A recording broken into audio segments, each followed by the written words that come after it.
ब्रह्मा विष्णु महेश अजर अमर नहीं है। इनका भी आविर्भाव अर्थात जन्म तथा तिरोभाव अर्थात मृत्यु होती है।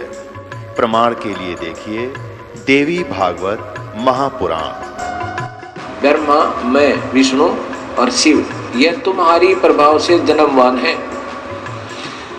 हम तो जन्मवान हैं, हमारा तो जन्म होता है और मरते हैं, नित्य नहीं है, हम अविनाशी नहीं है। फिर इंद्रादि दूसरे देवता नित्य किस प्रकार हो सकते हैं? कृपया अवश्य सुनिए जगत गुरु तत्वदर्शी संत रामपाल जी महाराज के अमृत वचन। और परम अक्षर ब्रह्म की शरण में जाना है, उसकी भक्ति करनी है, तो उसका मंत्र बता दिया सत्र में जाके 23वें श्लोक में।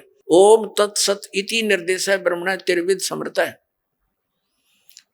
ब्रह्मण माने उस परम अक्षर ब्रह्म के पाने की, उसकी भक्ति का केवल ओम तत्सत इन 3 मंत्र के जाप का सिमरण करने का, 3 प्रकार से सिमरण करने का आदेश है। निर्देश, निर्देश माने फाइनल फैसला, नथिंग एल्स। तो उसकी साधना करने से तो वो 8 में जाके 8, 9, 10 श्लोक में कहा कि उसकी भक्ति करेगा तो उस परमात्मा को, परम अक्षर ब्रह्म को प्राप्त होगा। जब उसकी साधना करने से वहां प्राणी चला जाता, जहां जाने के बाद फिर लौट कर संसार में नहीं आते। और ये हमारे अज्ञानी आचार्य शंकराचार्य, तत्वज्ञानहीन प्राणी मंडलेश्वर, ये कहते हैं हमारे धर्मगुरु के श्री कृष्ण जी अपने बारे में कह रहे हैं।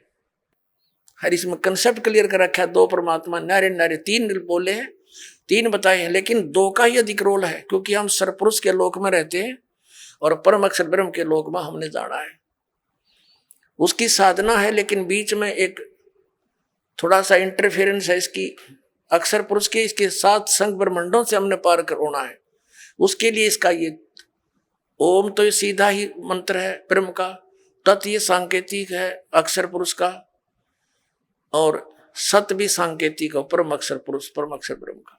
तो इन 3 मंत्रों के साधना से हम यहां से पूर्ण मोक्ष प्राप्त करके उस लोक में चले जाएंगे, जहां जाने के बाद साधक फिर कभी लौट कर नहीं आता। तो ये इस पूरी श्रीमद् भगवद गीता का निष्कर्ष आपके सामने। आप थोड़ा संकेत दिखा और देता हूं, देखिएगा। गीता अध्याय नंबर 8 का हमने यहां तक पढ़ लिया था कि वो परम अक्षर ब्रह्म है। ये 3रे श्लोक में वह परम अक्षर ब्रह्म है जो गीता ज्ञान दाता से अन्य है। और यहाँ गीता ज्ञान दाता कहता है 8वें अध्याय के और ये 5वें श्लोक में कि जो पुरुष अंत काल में मुझे ही स्मरण करता हुआ शरीर त्याग कर जाता है, वह साक्षात मेरे रूप को प्राप्त होता है। साक्षात रूप नहीं, मद भावम याति, मेरे वाले भाव में को प्राप्त होता है, इसमें कोई संशय नहीं।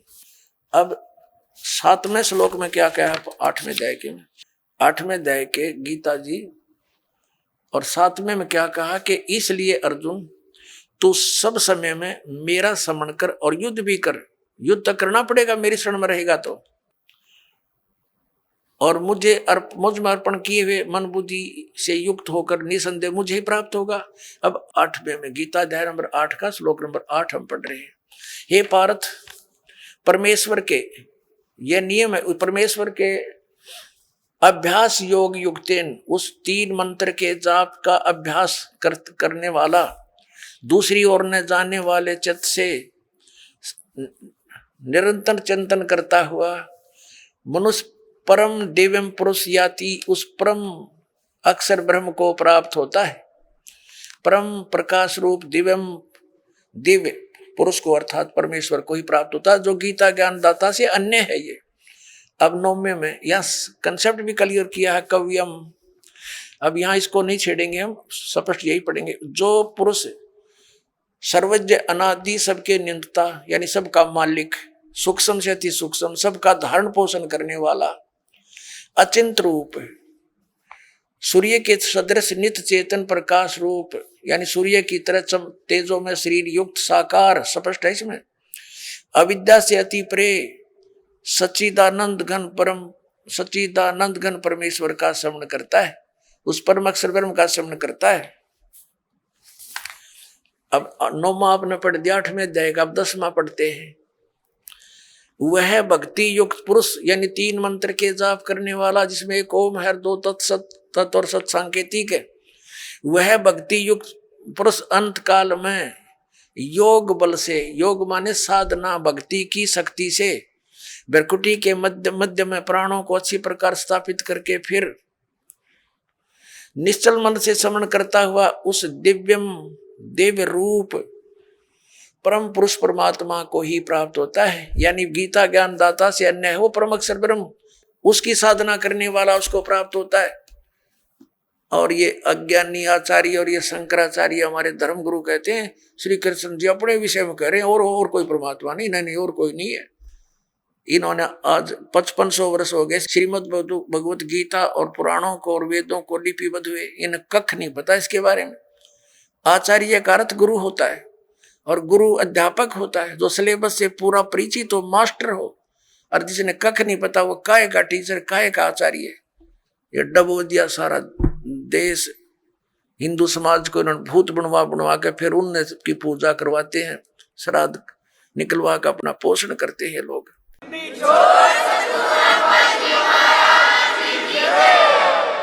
अपने आत्मा, ये तो कंसेप्ट क्लियर हुआ कि श्रीमद् भगवत गीता अध्याय नंबर 18 के श्लोक नंबर 62 में और 66 में गीता ज्ञानदाता ब्रह्म है, सरपुरुष है, अपने से अन्य उस परम अक्षर ब्रह्म की शरण में जाने को कहता है। वो परम अक्षर ब्रह्म कौन है ये दास बताओगा। वो कबीर साहब है, वो काशी के अंदर धानक रूप में, जुल्हे रूप में आया था, जिसको एक कवि कह करके हमने उनका इतिहास बंद कर रखा था। ये परम अक्षर ब्रह्म है। उन्होंने 600 वर्ष पहले वो ज्ञान दिया था जो आज हमारे सदग्रंथों में विद्यमान है। और ये हमारे आचार्य और शंकराचार्य श्री शंकर देव श्री विष्णु जी को अजन्मा, अजरो अमर, इनके कोई माता पिता नहीं बताते। और पुराणों के अंदर इनके इतिहास में लिखा कि इनके माता पिता हैं, इनकी जन्म मृत्यु होती है और इनको ये भगवान बताते हैं। शिव पुराण के अंदर लिखा कि तुम ब्रह्मा और विष्णु तुम भगवान नहीं हो, तुमने अपने आप को भगवान मान लिया। अब पुणात्माओं, प्रसंग ये चला था कि हमारे धर्म गुरु शंकराचार्य आचार्यों और सतयुग से लेकर आज तक इन ब्राह्मणों यानी मैं ऋषियों को तो ज्ञान कहाँ होगा, इनके भगवानों को ज्ञान नहीं। जिनको ये भगवान बताते हैं विष्णु और शंकर जी को और ब्रह्मा जी को, और इनको ये भगवान बताते हैं, ये मालिक बताते हैं, और ये भगवान नहीं है, ये प्रमाण है पुराण में। अभी कंसेप्ट क्लियर करते पुणात्माओं, एक समय श्री ब्रह्मा जी और विष्णु जी का आपस में युद्ध हो गया। किस बात पर युद्ध हो गया कि ब्रह्मा जी कहते हैं विष्णु जी को कि मैं तेरा पिता हूं, तेरा जनक हूं। विष्णु जी कहते हैं मैं तेरा पिता हूं, मैं तेरा जनक हूं। इस प्रकार दोनों का युद्ध हो गया। इनके दोनों के युद्ध को समाप्त कराने के लिए ऊपर से इनके पिता ने, इस ब्रह्म ने, सरपुरुष ने इनके बीच में एक सतम खड़ा कर दिया, लिंग, बहुत बड़ा पिलर तेजों में। इन्होंने लड़ना तो छोड़ दिया, उसका और छोर खोजने लगे। फिर यहाँ पर ये प्रकट हो गया शिव जी का रूप धारण करके। ये ऐसे छल करता है, इसने प्रतिज्ञा कर रखी है कि मैं अपने वास्तविक काल रूप में कभी किसी के सामने प्रकट नहीं होऊंगा। इसका काल रूप कौन सा है? गीता जी अध्याय नंबर 11 के श्लोक नंबर 47-48 में ये कहता है कि अर्जुन देख, ये है मेरा काल रूप, विराट रूप, और इसकी प्राप्ति ना वेदों वर्णित विधि से, ना जप से, ना तप से, ना यज्ञ से, किसी प्रकार से नहीं हो सकती। ये तो मैं अपना अनुग्रह करके तेरे ऊपर कृपा की है, तेरे से पहले इसको किसी ने नहीं देखा था और ना आगे कोई देख सकता। गीता जी अध्याय नंबर 7 के श्लोक नंबर 24-25 में ये कहता है कि ये मूर्ख जन समुदाय मुझ अव्यक्तम व्यक्तिम आपन मनन्ते, मुझ अव्यक्त को मैं अपने योग माया से छुपा रहता हूं। ये मूर्ख जन समुदाय मुझे व्यक्ति रूप में आया हुआ कृष्ण मान रहे होंगे। I am not Krishna. तो वो छुपा रहता है, ऐसी छल क्या करता है, कभी विष्णु रूप का धारण करके किसी को दर्शन दे देता है, ऋषि को, साधक को, तो वो विष्णु जी की महिमा गाता है कि आप ही सर्वशक्तिमान हो, मैंने समाधि काल में आपके दर्शन हुए, आप छुपाए हो अपने आप को। ऐसे ही कोई साधक साधना कर रहा है ब्रह्म की, तो उसको ब्रह्मा के रूप में दर्शन दे देता है। वो कहता है ये ब्रह्मा जी सर्वशक्तिमान है, ये छुपाए बैठे अपने आप को। और किसी को शंकर भगवान के रूप में दर्शन दे देते हैं, तो वो कहते हैं शंकर भगवान ही सर्वेश्वर है। तो इस प्रकार यह भ्रम फैला रखा था इस काल भगवान ने, और इसी के आधार से श्री ब्रह्मा जी श्री विष्णु जी को भ्रम हो गया कि मैं सृष्टि रचना पालन करने वाला, ब्रह्मा जी का मैं उत्पत्ति करने वाला। विष्णु जी को ये था कि तू मेरी नाभि कमल से उत्पन्न हुआ। ब्रह्मा जी कहते हैं मैं सारी सृष्टि का उत्पन्न करने वाला हूं, मैं प्रजापिता हूं। इन दोनों का युद्ध हो गया। तो तब ये आके खड़ा हो गया उनके पास और उनसे क्या कहता है कि तुमने अज्ञानता से अपने आप को ईश मान लिया, भगवान मान लिया, यू आर नॉट गॉड। ये दिखाता हूं आपको, ये देखिएगा श्री शिव महापुराण हिंदी टीका सहित भाग 1। ये श्री शिव महापुराण, इसके कौन है लेखक? विद्यावृद्धि पंडित ज्वाला प्रसाद जी मिश्र कृत हिंदी टीका सहित, खेमरा श्री कृष्ण दास प्रकाशन मुंबई। ये शिव महापुराण है। इसके हम विद्वेश्वर संहिता पर पहुंचते हैं। ये 11 पृष्ठ विद्वेश्वर संहिता शिव पुराण अध्याय 6 में यहाँ पर नंदी केश्वर यानी वो नंदी बैल बता रहा है भगवान शंकर का। नंदी केश्वर बोले कि हे योगेंद्र, एक समय विष्णु भगवान शेष सैया पर अपने गरुड़ आदि पार्षदों के से संयुक्त लक्ष्मी सहित शयन करते थे। उस समय ब्रह्म ज्ञानियों में श्रेष्ठ ब्रह्मा जी अपनी इच्छा से वहां आए। सब प्रकार सुंदर सेज पर शयन करते हुए कमल लोचन विष्णु जी से पूछने लगे, तुम कौन हो? मुझे देखकर अभिमानी पुरुष के समान शयन करते हो। वत्स बेटा उठो, देखो मैं तुम्हारा स्वामी आया हूं। आए हुए स्वामी का गुरु को देखकर भी जो अभिमान करता है वह उस द्रोही मूड का प्रायश्चित होना निश्चित है। यह सुनकर विष्णु जी के अंतर में क्रोध हुआ, पर ऊपर से दिखाया नहीं, परंतु बाहर से शांत रहे और बोले, बेटा वत्स ब्रह्मा। विष्णु जी बोले ब्रह्मा जी को, वत्स बेटा तुम्हारा मंगल हो, बैठो इस आसन पर विराजो। इस समय तुम्हारे नेत्र कुटिल और मुख वक्र क्यों हो रहा है? ब्रह्मा जी बोले, हे वत्स विष्णु, तुमको समय के प्रभाव से अभिमान है। हे पुत्र, मैं तुम्हारा रक्षक और जगत का पिता मैं हूं। विष्णु जी बोले, यह तो सब जगत मुझ में सतीत है, तुम चोर के समान किस प्रकार अपना कहते हो? तुम मेरी नाभि कमल से उत्पन्न हुए हो, इससे तुम मेरे पुत्र हो। इनका लठ बाज गया, ये गणी ना पढ़ावे आगे आते। इनका आपस में लट्ठम लट्ठा हो गए, देवता फूल बरसाने लग गए। अक्षाबास मरो कटके, ये हमारे देवताओं के लक्षण देखिए। ये हम अब 11वां पृष्ठ पढ़ रहे हैं, अभी यहाँ नीचे आ गए हैं। यहाँ देखो विद्वेश्वर सहित का, मैं श्रेष्ठ हूं, मैं स्वामी हूं, ऐसा कहकर एक दूसरे को मारने की इच्छा से युद्ध करने में उत्सुक हुए। संपूर्ण देवता विमान में बैठकर उस महा अद्भुत युद्ध को देखने चले आए और आकाश में उनका ऊपर फूल बरसाने लगे। वारे देवताओं, ये हमारे देवता, दो भाइयों का झगड़ा हो जा तो सभ्य व्यक्ति उनका छूट बीच बचावा करा कर कहीं लड़के ना मर जा। अरे ये देवता फूल बरसावा, मरो लड़के हैं, हो जाओ खत्म है तेरा गजब। इन इतिहासों को पढ़ते थे हम। अब ये काल आ गया, इनके बीच में सतम डाल दिया इनके पिता ने पिल्लर तेजों में बहुत। इसके और छोर को खोजने लगे, इन कुछ नहीं पाया, ब्रह्मा ने झूठ बोल दिया। ये कथा आप सुनते रहते हो। इसलिए इनके बीच में आ गया और फिर इनको क्या हिदायत देता है कि तुम भगवान नहीं हो, तुमने अपने आप को भगवान मान लिया। ये देखिएगा शिव पुराण 17 पृष्ठ पर हम आ गए। विद्वेश्वर संहिता है ये, अध्याय 9 भाग, विद्वेश्वर संहिता भाग 1 का अध्याय 9। अब यहाँ निंदिकेश्वर फिर बोले कि इस प्रकार जब वो दोनों नरम हो गए, भगवान ने नरम हुए ब्रह्मा विष्णु पर अनुग्रह करके क्या बताया, उन दोनों की अज्ञानता और वैर को दूर करने के अर्थ दोनों से कहा कि मेरे सकल और निष्कल दो भेद से दो रूप है, परंतु और ईश्वर नहीं। इस कारण से दोनों उनके दो रूप नहीं हो सकते। पहला सतम रूप है और पीछे मूर्तिमान रूप धारण किया। इसमें ब्रह्म निष्कल और इस रूप गुण सगुण, मेरे दोनों रूप से और दूसरे के किसी के नहीं। अब इनसे क्या कहा, इस कारण से तुम दोनों को अथवा दूसरों को ईश तव की प्राप्ति नहीं हो सकती।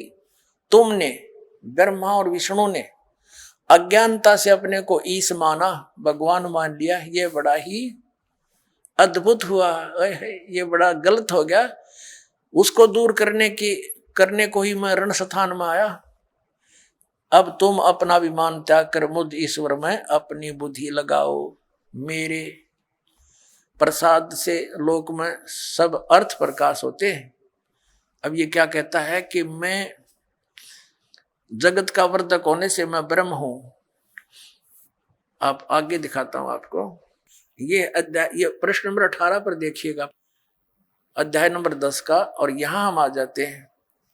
हे पुत्रो, ब्रह्मा और विष्णु को कह रहा है, इनका पिता ये ब्रह्म, काल रूपी ब्रह्म सरपुरुष। हे पुत्रो, यह कृत आपने तप से प्राप्त किया है, जिसको सृष्टि की उत्पत्ति और प्रलय पालन कहता है। विष्णु और ब्रह्मा जी को इनका पिता ये काल कह रहा है कि तुमने ये कर्ता अपने तप से प्राप्त किए हैं, जो कि सृष्टि की उत्पत्ति और पालन कहता है, जो मैंने प्रसन्न होकर तुम्हें दिया। इसी प्रकार दूसरे दो कृत रुद्र और महेश को प्रदान किए,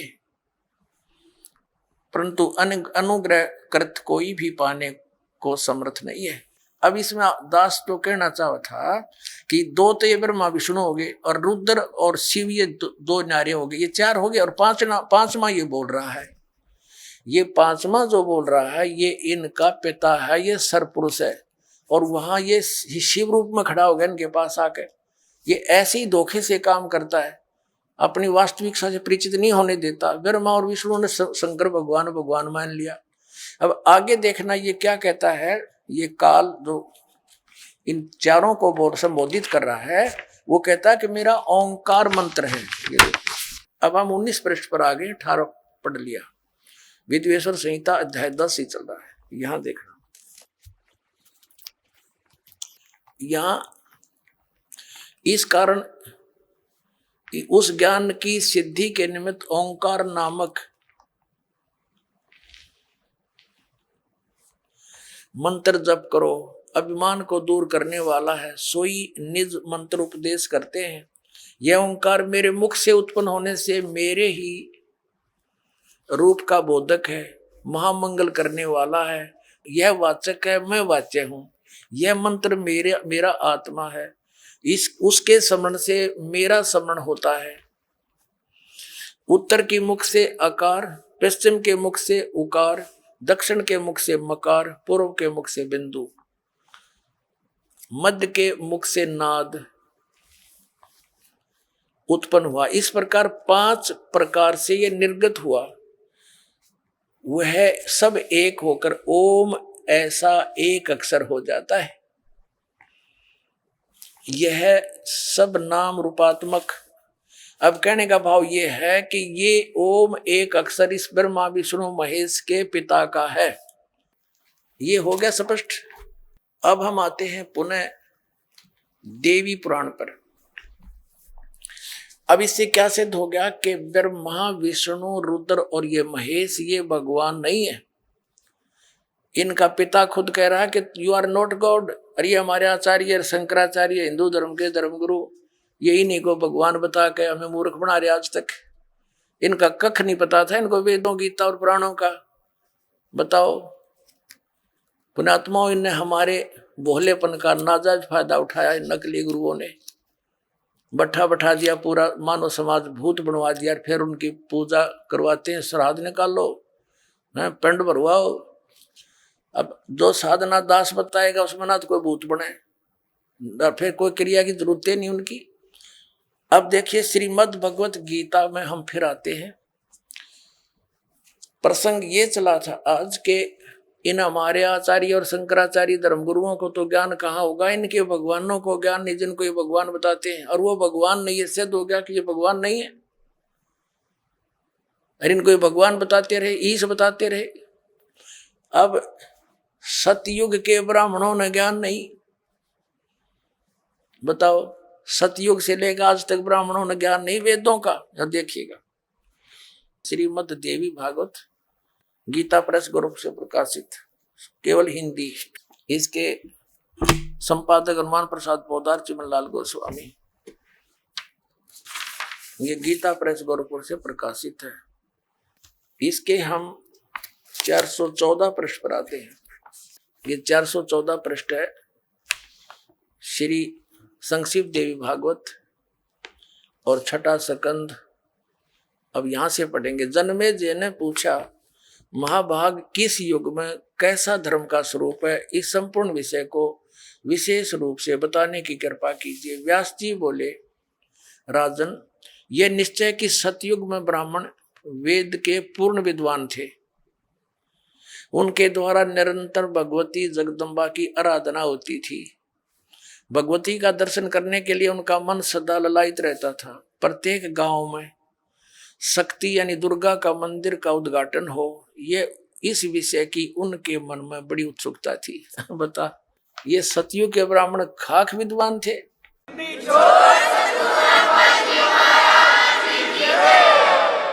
कहते हैं व्यास जी का ज्ञान देख लो कि सतयुग के ब्राह्मण वेद के पूर्ण विद्वान थे और दुर्गा की भक्ति करते थे। अरे तेरा फूटे बाग हमारे, इसे आचार्य हमारे। अब दुर्गा तो कहती है कि वेद उस ब्रह्म की पूजा करो, ओम नाम है, नथिंग एल्स, और सब बातें त्याग दो। तो क्या ये सतयुग से लेकर आज तक ये ब्राह्मण लोग वेदों और गीता और पुराणों से ये अपरिचित थे? इन्होंने अपना भी नाश कर मारा ही बैठा बैठा दिया। अब अपना भी भक्ति नाश किया, अपना जीवन नष्ट किया, और साथ में यजमानों को भी ले डूबे। ये तो सतयुग के ब्राह्मणों के विषय में। अब कलयुग के ब्राह्मणों की जानकारी जो वर्तमान के शंकराचार्य और आचार्य तकरीबन ये ब्राह्मण ही है, ब्राह्मण वर्ण के। अब यहाँ देखो, वही छठा अध्याय चल रहा है, पृष्ठ 414 पर हम यहाँ पढ़ रहे थे। अभी ये हमने पढ़ लिया, अब यहाँ आ गया। व्यास जी कह रहे हैं कि धर्म की यही स्थिति त्रेता में रही, परंतु कुछ ह्रास हो गया। सतयुग की जो स्थिति थी वो द्वापर में विशेष रूप से कम होगी। राजन, उन प्राचीन युगों में, सतयुग, त्रेता, द्वापर में जो राक्षस समझे जाते थे, वे कलयुग में ब्राह्मण माने जाते हैं। ओए होए, क्योंकि अब के ब्राह्मण प्राय पाखंड करने में तत्पर रहते हैं, दूसरों को ठगना, झूठ बोलना और वैदिक धर्म कर्म से अलग रहना कलयुगी ब्राह्मणों का स्वाभाविक गुण बन गया है। पुण्यात्माओं, अब ये इतिहास है हमारे हिंदू धर्म के धर्मगुरुओं का, इनके द्वारा दिए गए स्पिरिचुअल नॉलेज का। इन आचार्य और शंकराचार्य और हमारे धर्म गुरुओं को कख नहीं पता था हमारे सदग्रंथ क्या बताते हैं। और ये के लोक वेद सुनाया करते थे।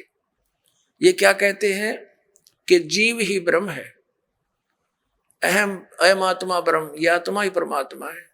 और फिर दूसरी तरफ कहते हैं श्री कृष्ण की, श्री विष्णु जी की और श्री शंकर भगवान की पूजा करनी चाहिए। बताओ,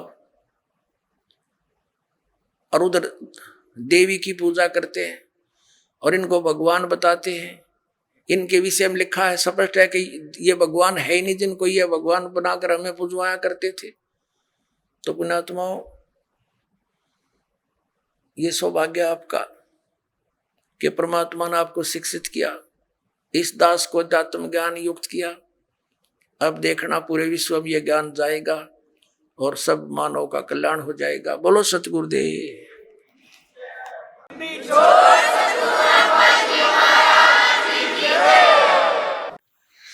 परम पिता परमात्मा पूर्ण ब्रह्म सर्व सृष्टि रचनार कबीर परमेश्वर जी की असीम कृपा से आप पुण्यात्मा सत्संग सुनने के लिए उपस्थित हुए। जिस प्यारी आत्मा के ऊपर परमात्मा की विशेष रजा होती है उसी को ये सुअवसर प्राप्त होता है। बहुत ही पुण्यकर्मी प्राणियों को मानव शरीर प्राप्त होता है। उससे भी पुण्यकर्मी प्राणी वे हैं जो परमात्मा की तलाश में खोज में लगे हैं, और उनसे भी पुण्यात्मा वो प्राणी हैं जिनको सतगुरु मिल गए। तो पुण्यात्मा आप उन तीसरे नंबर के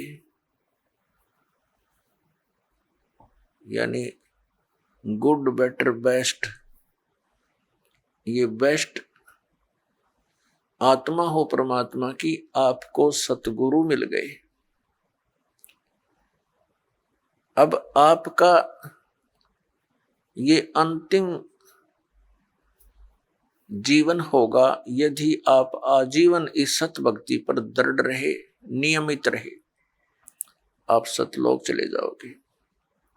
आप आज से नहीं लगे हो भक्ति के लिए, परमात्मा के लिए, आप युगों युगों से लगे हो। आप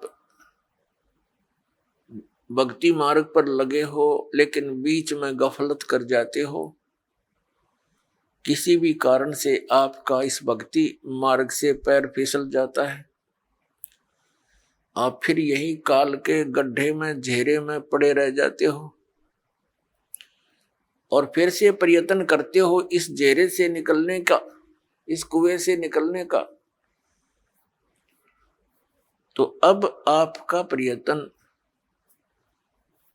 अब आपका जो इस काल के घेरे से निकलने का ये लास्ट स्टेप रह रहा है। यदि इससे फिर फिसल गए तो हजारों युगों तक आप इस स्टेप पर नहीं आ पाओगे, इस चरण में नहीं आ पाओगे। जो इस सतमार्ग से जुड़े हैं और उनका पैर फिसल गया तो वो तो बहुत कई हजार युगों के बाद ही फिर पुनः इस भक्ति मार्ग को ग्रहण कर पाओगे।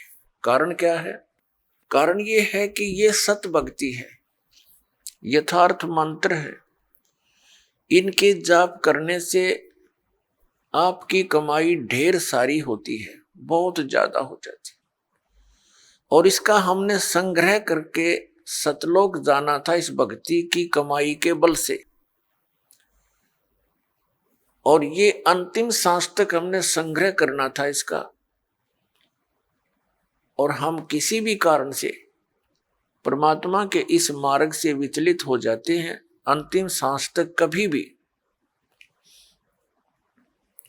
तो फिर हम यही रह जाएंगे। और यहाँ का विधान है कि जैसे कर्म प्राणी ने किया है वैसे फल उसको मिलेंगे ही मिलेंगे। आपके पुण्यों का, आपकी सतभक्ति का ढेर लग जाएगा। जैसे आपको प्रथम मंत्र दिया जाता है, इसमें हमारे कमल हैं, हमारे शरीर के अंदर ये चक्कर बने हुए हैं। चक्कर जैसे एक मूल चक्र है, फिर स्वादिष्ठान चक्र है जिसको संतों ने स्वाद चक्र बोला है, और फिर नाभि चक्र है, नाभि कमल भी कहते हैं, मूल कमल भी कहते हैं, अधिष्ठान कमल भी कहते हैं। चक्कर कहो कमल कहो, संतों ने उसे कमल बोला है, योगियों ने चक्र बोला है। फिर हृदय कमल यानी हृदय चक्र है, फिर कंठ कमल है यानी कंठ वाला चक्र है, और फिर त्रिकुटी कमल है। तो इस प्रकार हमारे शरीर में ये जितने भी कमल चक्र हैं इन पे एक एक देवता का अधिपत्य है। मूल चक्र के ऊपर, मूल कमल के ऊपर गणेश जी का बैरियर है। ये समझ लो, ये बैरियर है। अपने हम निज धाम जाना है, ये बैरियर है। प्रथम बैरियर है मूल कमल, और दूसरा बैरियर है स्वाधिष्ठान कमल यानी चक्र, स्वाद चक्र, और तीसरा बैरियर है ये नाभि चक्र, नाभि कमल। तो मूल कमल पर गणेश जी वहां के मुखिया हैं, और स्वाधिष्ठान चक्र रूपी बैरियर के ऊपर श्री ब्रह्मा जी का राज्य है, सत्ता है, और नाभि कमल पर विष्णु जी और लक्ष्मी जी, ये इनके साथ ही है। तो परिवार है इनका। ब्रह्मा जी के साथ उनकी पत्नी सावित्री है, और फिर हृदय कमल पर भगवान शिव और पार्वती यहाँ के ये अधिकारी हैं, और कंठ कमल में श्री दुर्गा जी। तो इस प्रकार हमने कंठ कमल तक जितने भी ये बैरियर हैं, इनसे पार होने के लिए आपको ये मंत्र दे रखे हैं, प्रथम मंत्र। तो इनकी भक्ति कमाई करके आप जब इन बैरियरों के पास निकट जाओगे तो आपके बैरियर का मार्ग साफ मिलेगा,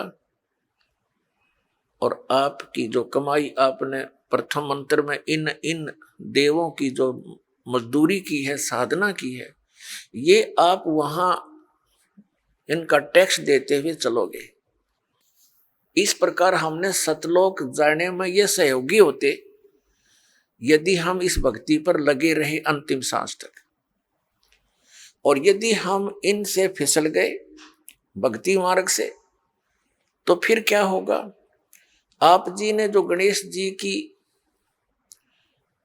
के सत्र की साधना मंत्र जाप किया, जो आपको दिया जाता है, तो उस कमाई को आप श्री गणेश जी के लोक में प्राप्त करोगे, वहां गण बन जाओगे। और जब आपके इस मंत्र की कमाई खत्म हो जाएगी उस लोक में, उसके बाद आप फिर श्री ब्रह्मा जी के लोक में जाओगे, क्योंकि आपने वो भी नाम जाप कर रखा है, उसकी कमाई बहुत घनी बनी हुई है। तो वहां आप अपनी पूंजी को नष्ट करोगे देवता बनकर। उसके बाद फिर आप जाओगे श्री विष्णु जी के लोक में, क्योंकि उस नाम की भी जाप की कमाई आपने कर रखी है। और फिर वहां आपके उस नाम की जाप की कमाई समाप्त हो जाएगी, भक्ति कमाई, वो धन, तो आपको फिर वहां से निकाल दिया जाएगा। फिर आप भगवान शिव के लोक में जाओगे, और इसी प्रकार वहां भी आपके पुण्य समाप्त होने पर, भक्ति के इस जो भगवान शंकर के सत्र का नाम आपको दे रखा है, उसकी कमाई नष्ट होने पर, समाप्त होने पर, फिर आप दुर्गा जी के लोक में जाओगे, और दुर्गा जी के लोक में जाकर के अपने इस पुण्य कमाई को फिर वहां नष्ट करोगे। तो इस प्रकार आपको ये पृथ्वी पर नहीं आने देगा, क्योंकि आप इतने पुण्य बन जाएंगे आपके, और पृथ्वी पर आए बिना भक्ति मिले नहीं। और भक्ति मिलेगी इस कलयुग के अंदर, सतयुग त्रेता द्वापर में आप इस भक्ति को नहीं करते, क्योंकि आप स्वयं ही जो साधना कर रहे होते उसे आपको लगता होता है कि हम बहुत सुखी हैं। और फिर आपको जो सतनाम दे रखा है, जो 2 अक्षर का, जिसमें एक ओम मंत्र है, ये ब्रह्म का। पुणात्माओं, एक ही जड़ी होती है, उसके प्रयोग की विधि में अंतर होने से उसका गुण बदल जाता है। तो यही समझ लेना कि जो मंत्र आपको प्रथम मंत्र में दिए हैं, वहां उस विधि से जाप करने से उसका गुण वही है। अब इस मंत्र में जो सतनाम बनाकर आपको दिया है, इसकी साधना करने से, इस विधि से इसका गुण अन्य होता, लाभ भिन्न होता है। कई बोली आत्मा, क्योंकि हम युगों युगों से अज्ञान से परिपूर्ण हैं, अब ये तत्व ज्ञान प्राप्त हुआ है तो हम वकील बन जाते हैं उस अज्ञान आधार से। तो उसमें आप जी ने ये सोचना चाहिए, यदि हम विद्वान होते तो हमें ये ज्ञान पहले ही प्राप्त होता। आप विद्वान नहीं, बुद्धिमान अवश्य, लेकिन उस बुद्धि का दुरुपयोग करके आप भगवान से दूर हो जाओगे। इस दास ने जो मार्गदर्शन किया है ये गॉड गिवन है, ये किसी डूम बाट के गीत नहीं है। तो इसके अंदर आप जी ने बिल्कुल सोचना बंद कर देना चाहिए।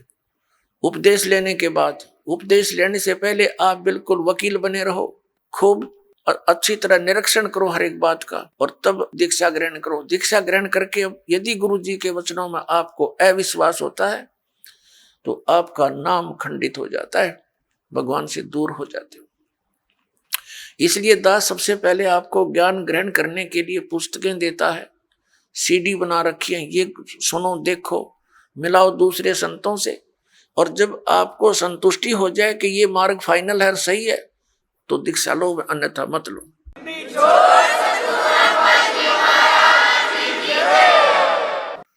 तो जो दास फिर आपको जो भी ज्ञान दे, आप एक अच्छे विद्यार्थी की तरह निसंशय होकर सुनो, श्रद्धा से सुनो, ब्लाइंड फेथ करके सुनो।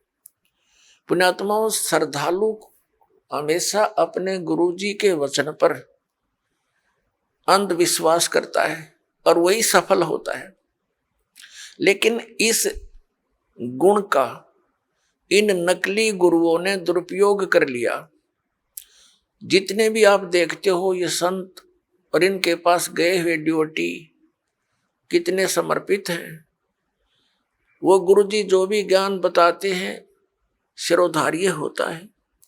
उनके विषय में कोई कहता है, जैसे तत्व ज्ञान के आधार से हमारे भक्त उन अन्य संतों के शिष्यों को बताते हैं कि आपकी साधना ठीक नहीं, आपके गुरुजी के पास मोक्ष मार्ग नहीं, तो वो बहुत दुखी हो जाते हैं और कहते हैं आप मेरे गुरुजी के बारे में कुछ ना बोलो। तो पुण्यात्माओं, वो ड्यूटी तो सही है, उनका आस्था होनी ही चाहिए, लेकिन वो नकली गुरुओं के पास वो श्रद्धा बनाए बैठे। अब जैसे आम के पौधे को बीज कर यदि कोई ये आस्था लगाए बैठा है कि मैं आम खाऊंगा, इसके आम लगेंगे बड़ा होकर, तो वो बिल्कुल सही है, उसका बिल्कुल सही उद्देश्य है और ठीक उसकी क्रिया है। और यदि बबूल का पेड़ पौधा बो करके और वो ये कहता है कि ये बड़ा होगा, इसके आम लगेंगे, और उसको कोई जानकार व्यक्ति ये सलाह देता है कि ये आम का पौधा नहीं है, इसको आम नहीं लग सकते, और वो ये कहे कि तू मेरी भक्ति मार्ग को यानी मेरे पौधे को गलत मत बता, तो वो उसकी एक तो श्रद्धा है, जिस व्यक्ति ने उसको आम का पौधा बता करके बबूल दे रखा है, वो पूरा विश्वास किए बैठा है उस नकली आदमी पर। तो उस व्यक्ति को चाहिए कि इस व्यक्ति ने मेरे पौधे को ये बबूल क्यों बताया, उसकी फिर पूरा निरीक्षण करना चाहिए, तब उसकी सिंचाई करना, तो बबूल बोने का क्या यूज। तो जैसे भी किसी को ये शंका उत्पन्न करता है कोई कि भी आपका भक्ति मार्ग ठीक नहीं, तो उससे पूरा पूछे, अच्छी तरह निरीक्षण करे और फिर इन सदग्रंथों से मेल करे, क्योंकि किसी के लोक वेद से यानी कहने सुनने मात्र से अपने पद से डगमग होना ठीक नहीं। अपने आत्मा ये दास आपको जो ज्ञान देता है ये शास्त्र अनुकूल है। पवित्र श्रीमद् भगवत गीता, पवित्र चारों वेद और पवित्र पुराण, ये एक पवित्र हिंदू धर्म के श्रद्धालुओं के लिए शिरोधार्य है। शिरोधार्य का अर्थ होता है इनमें जो लिखा है वो सत्य है, और इससे बाहर कोई बताता वो असत्य है। असत डुप्लीकेट और सत्य ओरिजिनल, तो ओरिजिनल वस्तु से लाभ होगा, डुप्लीकेट से नहीं होगा। श्रीमद् भगवत गीता अध्याय नंबर 16 के श्लोक 23-24 में स्पष्ट किया है कि अर्जुन, शास्त्र विधि को त्याग कर जो मनमाना आचरण करते हैं उनको न तो कोई सुख प्राप्त होता है, न उनकी गति होती है, और न ही कोई सिद्धि को प्राप्त होते हैं, अर्थात यूजलेस। तो फिर फायदा क्या उस भक्ति के करने का? तो गीता अध्याय नंबर 16 के श्लोक नंबर 24 में तुरंत कहा कि इससे तेरे लिए अर्जुन कर्तव्य और अकर्तव्य की व्यवस्था में, यानी कौन सी भक्ति करनी चाहिए और कौन सी ना करनी चाहिए, सदग्रंथ ही प्रमाण है, उनको आधार मानना। सदग्रंथों के विपरीत कोई ज्ञान देता है उसको स्वीकार मत करना, वो गुरु ठीक नहीं। भावार्थ ये है इस पवित्र सदग्रंथ के इस श्लोकों का। तो पुण्यात्माओं, ऐसे तो आपको भी कोई कह सकता है कि आपके गुरु जी का ज्ञान ठीक नहीं, तो उसे प्रमाण लीजिए और फिर अपने प्रमाण दीजिए, और फिर भी आपको कोई भिन्नता लगे तो बेशक किसी को स्वीकार कर लीजिए। लेकिन दास ये दावे के साथ कहता है कि इस विश्व के अंदर इस दास के अतिरिक्त न तो तत्व ज्ञान है और न ही भक्ति का कोई मंत्र समाधान है। सबके पास यूजलेस मंत्र है, मोक्षदायक नहीं है, वो सब झूठे और गलत मंत्र है, शास्त्र विरुद्ध ज्ञान है। ये ढोल के डंके पर कहता है। और ऐसा है तो प्रमाण दे कोई हमारे सामने आए। हमने अध्यात्म ज्ञान चर्चा का एक प्रोग्राम चलाया, उसमें सामने आए और अपना पक्ष प्रस्तुत करे।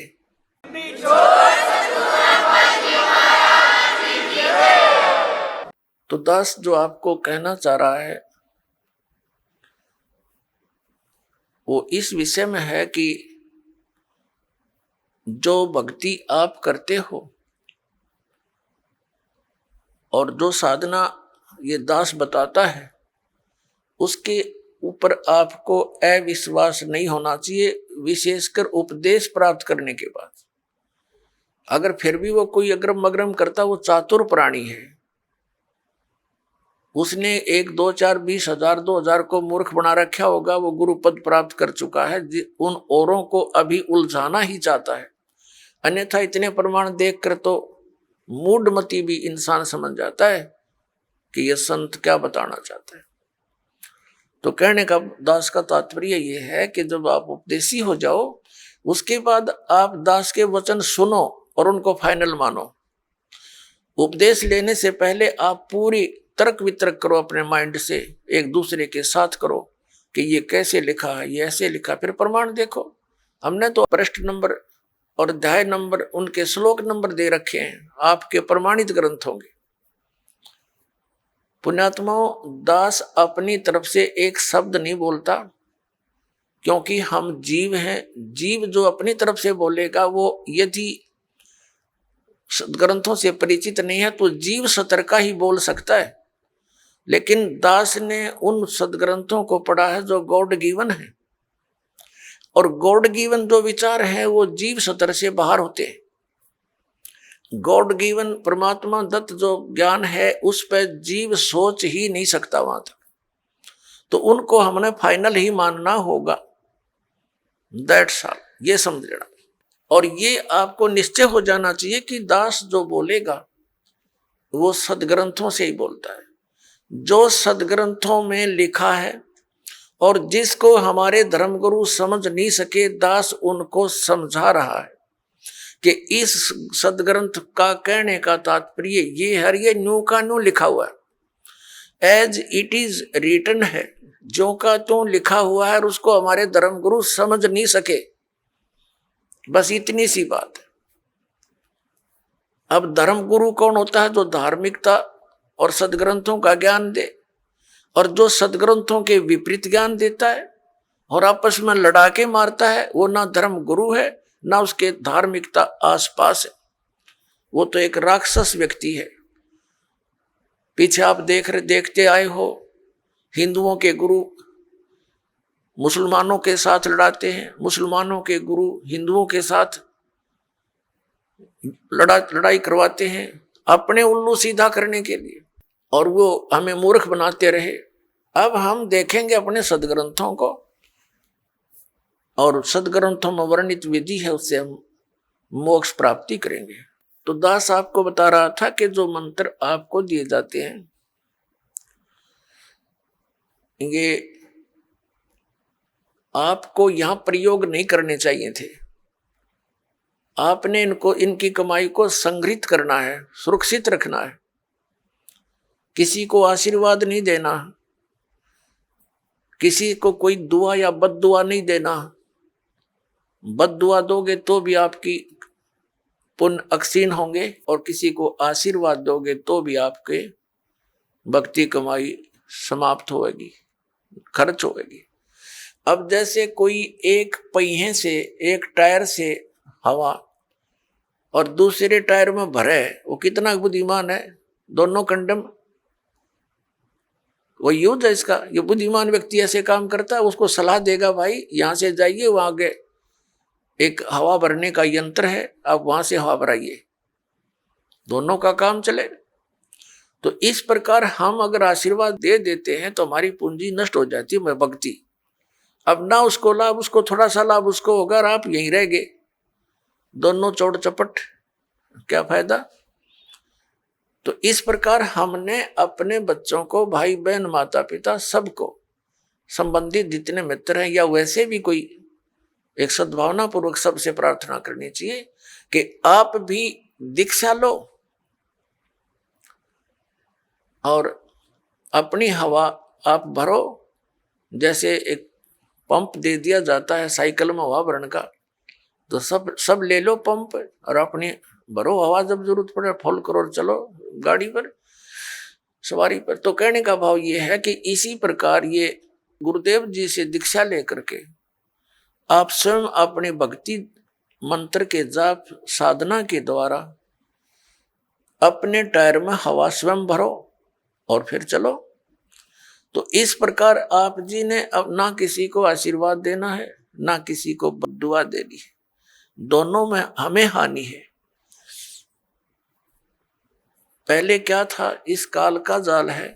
आप देखते हो बुजुर्ग बड़े छोटों को आशीर्वाद देते हैं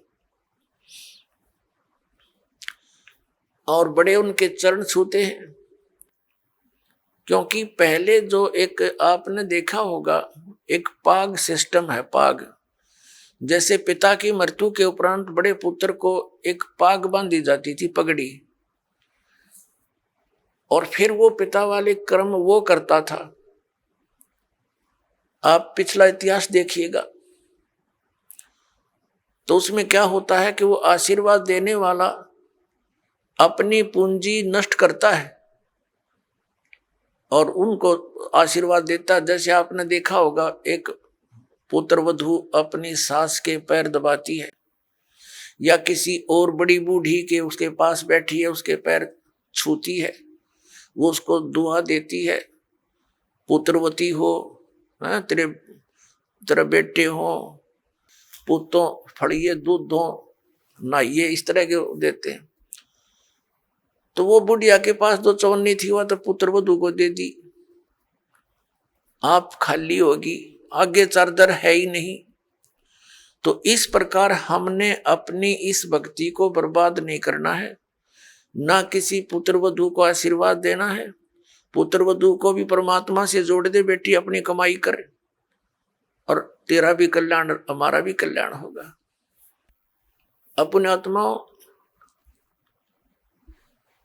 परमात्मा कहते हैं मेर तेर की जेवड़ी यू बड़ बंदा संसार, एक कबीरा ना बंदा जो है नाम आधार। जिसने नाम प्राप्त हो गया, परमात्मा को आधार मानकर चल रहा है, वो इस संसार की मेर तेर की जेवड़ी में बंधा नहीं गा। अब हमने देखी है बुढ़िया किस प्रकार आशीर्वाद देती है। जब पुत्र वधू का उसकी अच्छा मेल सा है तो आशीर्वाद दे रही है, तेरे भाई जियो, तेरे भतीजे जियो, और तू बूढ़ सुहागन हो। बूढ़ सुहागन माने मरा इतना तेरा पति नहीं मरा, वृद्धावस्था तक सुहागन बनी रहे। और अगले दिन उसकी होगी अनपन, बुढ़िया दे रही है गाल उसने, तेरे भाई मरियो, तेरे भतीजे मरियो, तो रांड होइयो। बताओ, वो दूना टोटा कर लिया उसने। पहले तो आशीर्वाद देकर खोई, फिर उसने बददुआ देकर भक्ति खोई। तो ये कोई बात हुई? जो दास साहब को कह रहा था कि ये भक्ति मार्ग जो अब प्रारंभ हुआ है ये चौथे युग में ही होता है, और ये समय है उसका।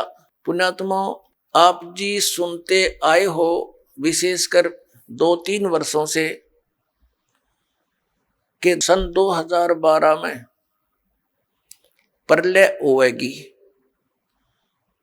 अब वो प्रलय का अर्थ कैसे लगाकर पेश करते हैं कि पृथ्वी पर सर्वनाश हो जाएगा। ये वो प्रलय नहीं होगी, ये अधर्म की प्रलय होगी। अधर्म का सर्वनाश होगा, अज्ञान की प्रलय होगी और ज्ञान का विकास होगा। ये वो प्रलय अब सन 2012 में होगी।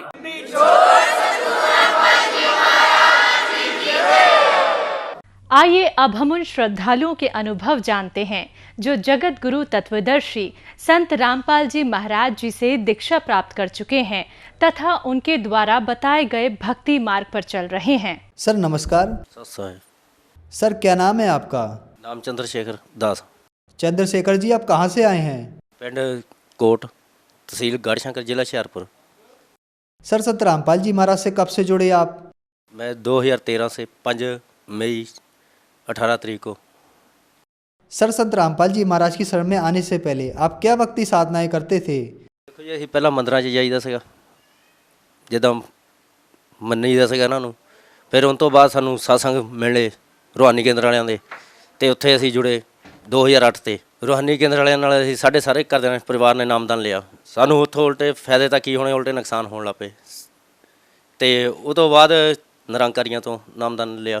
ਨਿਰੰਕਾਰੀਆਂ ਉਹਦੇ ਸਤਸੰਗ ਸੁਣਨ ਗਿਆ, ਉਹ ਕਹਿੰਦੇ ਵੀ ਜੋ ਅਸੀਂ ਪ੍ਰਮਾਤਮਾ ਦਿਖਾਲਦੇ ਹਾਂ। ਅਤੇ ਮੈਂ ਕਿਹਾ ਚਲੋ ਸਤਸੰਗ ਸੁਣਿਆ। ਸਤਸੰਗ ਸੁਣਨ ਤੋਂ ਬਾਅਦ ਕਹਿੰਦੇ ਵੀ ਆਇਓ ਪ੍ਰਮਾਤਮਾ ਦੇਖਣਾ। ਅਤੇ ਉੱਥੇ ਜਦੋਂ ਵੀ ਕਹਿੰਦੇ ਵੀ ਆਹ ਪ੍ਰਮਾਤਮਾ ਹੈ, ਅਤੇ ਉਹ ਜਾਣੀ ਕਿ ਇਹ ਸ਼ਬਦ ਦਿੰਦੇ ਕਿ ਤੂੰ ਹੀ ਨਿਰਾਕਾਰ, ਮੈਂ ਤੇਰੀ ਸ਼ਰਨ, ਮੈਨੂੰ ਬਖਸ਼ ਲਈ। ਅਤੇ ਉਸ ਤੋਂ ਬਾਅਦ ਦਿव्य ਜੋਤੀ ਜਾਗਰਤ ਵਾਲਿਆਂ ਨਾਲ ਵੀ ਜੁੜਿਆ। ਉਹ ਕਹਿੰਦੇ ਵੀ ਅਸੀਂ ਪ੍ਰਮਾਤਮਾ ਦਿਖਾਲਦੇ ਹਾਂ। ਚਲੋ ਮੈਂ ਕਿਹਾ ਤੁਸੀਂ ਪ੍ਰਮਾਤਮਾ ਦਿਖਾ ਲਓ। ਅਤੇ ਉੱਥੇ 10 ਸਤਸੰਗ ਸੁਣੇ ਘੱਟੋ ਘੱਟ। ਉਹ ਜਾਣੀ ਕਿ ਕਹਿੰਦੇ ਕਰਮ ਜੋ ਕੁਛ ਆ ਕਰਮ ਹੀ ਆ। ਅਤੇ ਉਹਦੇ ਵਿੱਚ ਗੀਤਾ ਦੇ ਵਿੱਚ ਲਿਖਿਆ ਵਾ, ਕਹਿੰਦੇ 11ਵੇਂ ਅਧਿਆਇ 'ਚ ਵੀ ਅਰਜਨ ਤੇ ਕੋਈ ਦਿव्य ਦ੍ਰਿਸ਼ਟੀ ਹੈ ਨਹੀਂ, ਵੀ ਲੈ ਤੈਨੂੰ ਮੈਂ ਦਿव्य ਦ੍ਰਿਸ਼ਟੀ ਪ੍ਰਦਾਨ ਕਰਦਾ। ਵੀ ਜੋ ਦੇਖਿਆ ਉਹ ਕਹਿੰਦਾ ਵੀ ਹਜ਼ਾਰਾਂ ਸੂਰਜਾਂ ਦਾ ਪ੍ਰਕਾਸ਼ ਇੱਕੋ ਸਮਾਨ ਇੱਦਾਂ ਚੜ੍ਹ ਗਿਆ। ਅਤੇ ਉਹ ਜਾਣੀ ਕਿ ਕਹਿੰਦੇ ਵੀ ਇਹ ਭਗਤੀ ਸੱਚੀ ਆ। ਪਰ ਉੱਥੋਂ ਇਹ ਡਿਕਲੇਅਰ ਹੋ ਗਿਆ ਵੀ ਜਿਹੜੀ ਗੀਤਾ ਹੈ ਸੱਚੀ ਆ। ਜਿੱਦਾਂ ਹੁਣ ਰੂਹਾਨੀ ਕੇਂਦਰ ਵਾਲਿਆਂ ਨਾਲ ਜੁੜੇ ਸੀਗੇ ਜਾਂ ਹੋਰ, ਇਹਦੇ ਨਾਲ ਸਾਨੂੰ ਇਹ ਨਾ ਅਸੀਂ ਡਿਸੀਜਨ ਲੈ ਸਕਦੇ ਸੀਗੇ ਵੀ ਸਾਡੇ ਸਤਿਗ੍ਰੰਥ ਸੱਚੇ ਆ ਜਾਂ ਝੂਠੇ ਆ। ਹਾਲਾਂਕਿ ਅਸੀਂ ਸਾਡੇ ਸਤਿਗ੍ਰੰਥਾਂ ਦੀ ਭਗਤੀ ਕੋਈ ਹੋਰ ਹੈ। ਇਹਨਾਂ ਦੀ ਜਿਹੜੀ ਜਿੱਦਾਂ ਰਾਧਾ ਸਵਾਮੀ ਆ, ਰੂਹਾਨੀ ਕੇਂਦਰ ਵਾਲੇ ਆ, ਨਿਰੰਕਾਰੀ ਆ, ਇਹਦੇ ਸਾਰਿਆਂ ਦੀ ਭਗਤੀ ਹੋਰ ਹਿਸਾਬ ਦੀ ਆ। ਔਰ ਦਿव्य ਜੋਤੀ ਜਾਗਰਤ ਵਾਲੇ ਕਹਿੰਦੇ ਵੀ ਅਰਜਨ ਤੇ ਕੋਈ ਦਿव्य ਦ੍ਰਿਸ਼ਟੀ ਹੈ ਨਹੀਂ। ਉਹ ਫਿਰ 3 ਮਹੀਨੇ ਆਪਾਂ ਇਹਦੀ ਭਗਤੀ ਵੀ ਕੀਤੀ ਸਭ ਕੁਛ, ਪਰ ਮਨ ਨੂੰ ਕੋਈ ਸ਼ਾਂਤੀ ਨਹੀਂ ਮਿਲੀ, ਨਾ ਕੋਈ ਦੁਆ। ਮੈਂ ਸ਼ਰਾਬ ਪੀਂਦਾ ਸੀਗਾ, ਸ਼ਰਾਬ ਨਹੀਂ ਸਾਤੋਂ ਛੁੱਟੀ। ਬੀੜੀਆਂ ਮੈਂ ਪੀਂਦਾ ਸੀਗਾ, ਲਾਭ ਕੋਈ नहीं ਹੋਇਆ, ਉਲਟੇ ਨੁਕਸਾਨੇ ਹੁੰਦੇ ਰਹੇ। तो फिर सर आप संत रामपाल जी महाराज की शरण में कैसे आए? ਮੈਨੂੰ ਸਤਸੰਗ ਮਿਲਿਆ ਸੁਣਨ ਨੂੰ ਸੰਤ ਰਾਮਪਾਲ ਜੀ ਮਹਾਰਾਜ ਦਾ 9:10 ਤੇ ਜੀ ਜਾਗਰਣ ਚੈਨਲ 'ਤੇ। ਮੈਂ ਖੂਬ ਸ਼ਰਾਬ ਪੀਤੀ ਸੀਗੀ। ਉਹ ਗਿਆਨ ਜਾਣੀ ਕਿ ਮੈਨੂੰ ਉੱਥੇ ਪਰਮਾਤਮਾ ਉਸ ਭਗਵਤੀ ਪ੍ਰਾਣ ਖੁੱਲ੍ਹਿਆ ਸੀਗਾ। ਵਿਸ਼ਨੂੰ ਦੀ ਸਤੁਤੀਆਂ ਸੀਗੀਆਂ। ਵਿਸ਼ਨੂੰ ਸਮਾਧੀ ਲਾ ਕੇ ਬੈਠਾ ਸੀਗਾ ਅਤੇ ਬ੍ਰਹਮਾ ਨੇ ਪੁੱਛਿਆ ਵੀ ਮਹਾਰਾਜ ਕਰਦੇ ਧਰਦੇ ਤੁਸੀਂ ਆ, ਵੀ ਤੁਸੀਂ ਕਿਹਦੀ ਭਗਤੀ ਕਰਦੇ ਆ? ਅਤੇ ਉਹ ਵਿਸ਼ਨੂੰ ਜੀ ਨੇ ਕਿਹਾ ਵੀ ਮੈਂ ਦੇਖੋ ਵੀ ਜੱਗ ਇਹੀ ਸੋਚਦਾ ਵੀ ਮੈਂ ਹੀ ਕਰਦਾ ਧਰਦਾ, ਪਰ ਮੈਂ ਨਹੀਂ ਕੁਛ ਵੀ ਕਰਦਾ, ਮੈਂ ਮਾਤਾ ਦੇ ਅਧੀਨ ਰਹਿੰਦਾ। ਅਤੇ ਜਦੋਂ ਇਹ ਮੈਂ ਚੀਜ਼ਾਂ ਪੜ੍ਹੀਆਂ ਦੇਖਿਆ ਉੱਥੇ, ਫਿਰ ਮੈਨੂੰ ਪਤਾ ਲੱਗਿਆ ਵੀ ਪਰਮਾਤਮਾ ਕਬੀਰ ਸਾਹਿਬ ਹੈ। ਅਤੇ ਫਿਰ ਮੈਂ ਕੁਛ ਸ਼ਰਾਬ ਵੀ ਪੀਤੀ ਸੀਗੀ। ਥੋੜ੍ਹਾ ਜਿਹਾ ਮਨ ਨੂੰ ਗੁੱਸਾ ਵੀ ਆਇਆ ਵੀ ਇਹ ਕਿੱਦਾਂ ਹੋ ਸਕਦਾ ਵੀ ਅਸੀਂ ਸਾਰੇ ਸਤਸੰਗ ਵੀ ਸੁਣੇ ਆ, ਭਗਵਤ ਗੀਤਾ ਵੀ ਸੁਣੀਆਂ ਹੈ, ਅਤੇ ਸਾਰੇ ਦਾਦੇ ਰਾਮ ਕ੍ਰਿਸ਼ਨ ਪਰਮਾਤਮਾ, ਇਹ ਇਕੱਲਾ ਹੀ ਸੰਤ ਇਹੀ ਦੱਸੀ ਜਾਂਦਾ ਵੀ ਕਬੀਰ ਸਾਹਿਬ ਅਸੀਂ ਭਗਤ ਸੁਣਿਆ। ਅਤੇ ਜਦੋਂ ਫਿਰ ਪਰਮਾਤਮਾ ਦੇ ਗੁਣ ਦੱਸੇ ਵੀ ਪਰਮਾਤਮਾ 'ਚ ਆਹ ਗੁਣ ਹੁੰਦੇ ਆ, ਜਿੱਦਾਂ ਰਾਮ ਆਇਆ ਰਾਵਣ ਨੂੰ ਮਾਰਨ ਆਇਆ, ਕ੍ਰਿਸ਼ਨ ਆਇਆ ਕੰਸ ਨੂੰ ਮਾਰਨ ਆਇਆ, ਔਰ ਕਬੀਰ ਸਾਹਿਬ ਆਏ ਜਿਹੜੇ ਗਿਆਨ ਦੇਣ ਆਏ ਆ। ਪਰ ਉਹ ਅੱਜ ਤੋਂ ਕਬੀਰ ਦੀਆਂ ਕਿਤੇ ਬਾਣੀਆਂ ਸੁਣੀ ਜਾਂਦੀਆਂ ਸੀਗੀਆਂ ਅਤੇ ਦਿਲ ਨੂੰ ਜਾਣੀ ਕਿ ਉਹ ਪਰਮਾਤਮਾ ਵਾਲੀ ਖਿੱਚ ਪੈਂਦੀ ਸੀਗੀ, ਵਾਕਈ ਵੀ ਇਹ ਕੋਈ ਚੀਜ਼ ਹੈ। ਅਤੇ ਜਦੋਂ ਇਹ ਗਿਆਨ ਪਰਮਾਤਮਾ ਨੇ ਸਮਝਾਇਆ ਵੀ ਇਹ ਗੁਣ ਹੁੰਦੇ ਆ ਪਰਮਾਤਮਾ ਦੇ, ਅਤੇ ਉਸ ਟਾਈਮ ਤੋਂ ਮੇਰੇ ਸਵੀਕਾਰ ਕਰ ਲਿਆ ਦਿਲ ਨੇ ਵੀ ਵਾਕਈ ਪਰਮਾਤਮਾ ਕਬੀਰ ਸਾਹਿਬ ਹੈ। ਔਰ ਦੂਜੇ ਦਿਨ ਹੀ ਮੇਰੇ ਜਾਣੀ ਕਿ ਜਿਹੜੇ ਕੰਮ ਅੜੇ ਸੀਗੇ ਉਹ ਹੋਣ ਲੱਗ ਪਏ। ਔਰ ਜਿਸ ਦਿਨ ਤੋਂ ਮੈਨੂੰ ਕਬੀਰ ਸਾਹਿਬ ਪਤਾ ਲੱਗਿਆ ਵੀ ਪਰਮਾਤਮਾ ਕਬੀਰ ਸਾਹਿਬ ਹੈ। सर संत रामपाल जी महाराज की शरण में आने के बाद आपको क्या लाभ मिले? ਲਾਭ ਦੇਖੋ ਜੀ, ਇੱਕ ਤਾਂ ਪਹਿਲੀ ਗੱਲ ਮੇਰਾ ਪਹਿਲਾਂ ਵਿਆਹ ਹੋਇਆ ਸੀਗਾ, ਵਿਆਹ ਤੋਂ ਬਾਅਦ ਤਲਾਕ ਹੋ ਗਿਆ ਸੀਗਾ ਔਰ ਬੱਚਾ ਹੋਇਆ ਸੀਗਾ, ਬੱਚਾ ਵੀ ਮੇਰਾ ਮਰ ਗਿਆ ਸੀਗਾ। ਫਿਰ ਦੂਆ ਮੈਨੂੰ ਫਾਇਦਾ ਇਹ ਹੋਇਆ, ਪਹਿਲਾਂ ਦੇਖੋ ਮੇਰੇ ਘਰ ਦੇ ਮੇਰੇ ਨਾਲ ਨਸ, ਮੈਂ ਰੱਜ ਗਿਆ ਸਿਰੇ ਦਾ ਸ਼ਰਾਬੀ ਸੀਗਾ, ਕੰਮਕਾਰ ਕੋਈ ਮੈਂ ਨਸ ਕਰਦਾ। ਫਿਰ ਪ੍ਰਮਾਤਮਾ ਦੀ ਸ਼ਰਨ ਤੋਂ ਆਉਣ ਤੋਂ ਪਹਿਲੇ ਜਦੋਂ ਮੈਨੂੰ ਪਤਾ ਲੱਗਿਆ ਪ੍ਰਮਾਤਮਾ ਕਬੀਰ ਸਾਹਿਬ ਹੈ, ਉਹ ਤੋਂ 2 ਦਿਨ ਬਾਅਦ ਮੈਨੂੰ ਰਿਸ਼ਤਾ ਆ ਗਿਆ। 10-15 ਦਿਨਾਂ 'ਚ ਮੇਰਾ ਵਿਆਹ ਹੋ ਗਿਆ। ਪ੍ਰਮਾਤਮਾ ਦੀ ਦਇਆ ਨਾਲ ਅੱਜ ਮੇਰੇ 2 ਬੱਚੇ ਆ ਔਰ ਨਸ਼ੇ ਪੱਤੇ ਵੀ ਸਾਤੋਂ ਦੂਰ ਹੈ। ਸਾਨੂੰ ਪਹਿਲਾ ਨੰਬਰ ਪ੍ਰਮਾਤਮਾ ਦੀ ਸ਼ਰਨ 'ਚ ਆਉਣ ਨਾਲ ਗਿਆਨ ਹੋਇਆ ਵੀ ਉਹ ਪ੍ਰਮਾਤਮਾ ਕੌਣ ਹੈ। ਫਿਰ ਦੂਜਾ ਨੰਬਰ ਸਾਡੀ ਘਰ ਦੀ ਸਥਿਤੀ ਵੀ ਠੀਕ ਹੈ, ਨਹੀਂ ਤਾਂ ਇਸ ਘਰ ਤਾਂ ਉਜੜਿਆ ਹੋਇਆ ਸੀਗਾ। ਪ੍ਰਮਾਤਮਾ ਦੀ ਦਇਆ ਨਾਲ ਹਨੇਰਾ ਸੀਗਾ ਮੁਰਾ, ਫਿਰ ਸ਼ਰਾਬ ਤੋਂ ਬਿਨਾਂ ਸਾਡੇ ਕੋਲ ਹੋਰ ਚਾਰਾ ਹੈ ਨਾ। ਪ੍ਰਮਾਤਮਾ ਦੀ ਸ਼ਰਨ 'ਤੇ ਆਉਣ 'ਚ ਸਾਡੇ ਉਹ ਨਸ਼ੇ ਬੇਕਾਰ ਸਭ ਕੁਝ ਛੁੱਟ ਗਿਆ, ਸਾਨੂੰ ਗਿਆਨ भी होया। ਹੁਣ ਸਾਨੂੰ ਇਹ ਵੀ पक्का पता भी साडी मोक्ष भी पक्का होना।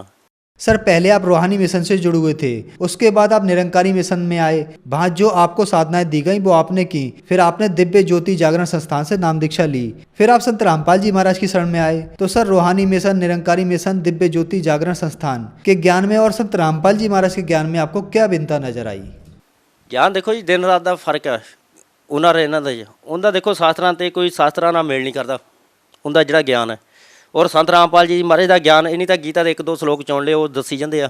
परमात्मा की शुरू तो लैके एंड तक गीता खोल लो, वो प्रूफ परमात्मा की बाणी नाल मेल कर लो, प्रूफ मिलते हैं। हुण ठीक है जी, बाकी जिन्ने भी सद ग्रंथ है वो सारे दे एको ही, किसी ने गीता पढ़ी हुई, किसी ने शिव पुराण पढ़िया हुआ, किसी ने कुछ पढ़िया हुआ, किसी ने कुछ पढ़िया हुआ, उन्हीं दूसरे शास्त्र तक ध्यान नहीं किया भी दूसरा शास्त्र की कह रहा है।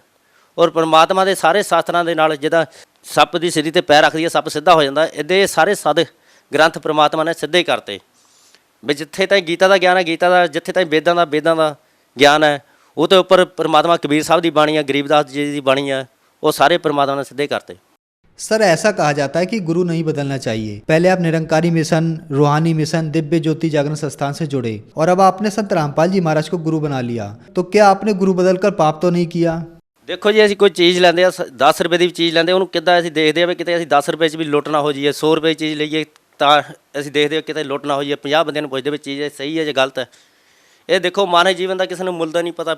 1 ਜੂਨ ਦੇ ਬਾਅਦ ਪ੍ਰਮਾਤਮਾ ਨੇ ਸਰੀਰ ਦਿੱਤਾ ਮਾਨਵ ਜੀਵਨ, ਇਹਦੇ ਵਿੱਚ ਤੁਸੀਂ ਪ੍ਰਮਾਤਮਾ ਨੂੰ ਪਾਇਆ ਜਾ ਸਕਦਾ। ਇਹਦੇ ਦੇਖੋ ਅਸੀਂ ਲੁੱਟ ਤੁਹਾਨੂੰ ਹੋਣਾ, ਇਹ ਤਾਂ ਨਕਲੀ ਅਸਲੀ ਨੋਟ ਦੀ ਪ੍ਰਮਾਤਮਾ ਨੇ ਨਿਸ਼ਾਨੀ ਦੱਸੀ ਆ। ਅਸੀਂ ਪ੍ਰਮਾਤਮਾ ਦੀ ਬਾਣੀ ਆ, ਜਬ ਤੱਕ ਗੁਰੂ ਮਿਲੇ ਨੇ ਸੱਚਾ, ਚਾਹੇ 1 ਕਰੋ ਚਾਹੇ ਕਰੋ 50। ਇਹ 'ਚ ਅਸੀਂ ਕੋਈ ਪਾਪ नहीं ਕੀਤਾ। सर जो लोग आज भी रूहानी मिशन, निरंकारी मिशन, दिव्य ज्योति जागरण संस्थान से जुड़े हुए हैं, उनको आप क्या कहना चाहेंगे? देखो मैं तो उन्होंने यही कहना चाहता भी झूठ का पैर नहीं होंगे आ, भी ये छड्डने पैने आ तुहानूं, चाहे अज छड्ड दिओ चाहे बाद छड्ड दिओ, इन्नी सहाई भी नहीं होना। हुण देखो संत रामपाल जी महाराज की शरण च आगण तो पहला असीं इन्हां दा गुरुआं नाल भी जुड़े थे, असीं सारियां भगतियां करदे सीगे, साडे फिर भी दुख ते दुख आंदे सीगे। हुण परमात्मा दी दया नाल असीं होर कोई भगती भी नहीं करी दी कि संत रामपाल जी महाराज दे जिद्दां उन्हीं भगती दसी उस हिसाब नाल चलीदा। सानूं रोज़ नवां सुख आंदा, कदे भी साडे जिंदगी घाटा नहीं होया, वाधा ही होया। चाहे असीं मिट्टी नूं भी हत्थ पाया, वो भी परमात्मा दी दया नाल सोना ही बनिया। ये परमात्मा की तुसीं पछाण करो और संत रामपाल जी महाराज की शरण च आओ। सर संत रामपाल जी महाराज से कैसे जुड़ सकते हैं? उस चैनल से देखो जी सत्संग आंदा, ਉਹਦੇ ਥੱਲੇ एक पीली पट्टी आंदी आ, ਉਹਦੇ पर नंबर आंदे आ, जिथे जिथे दे संपर्क है वो नंबरां ते संपर्क करन ते उत्थे नामदान लिया जांदा। ते धन्यवाद सर। सत श्री अकाल।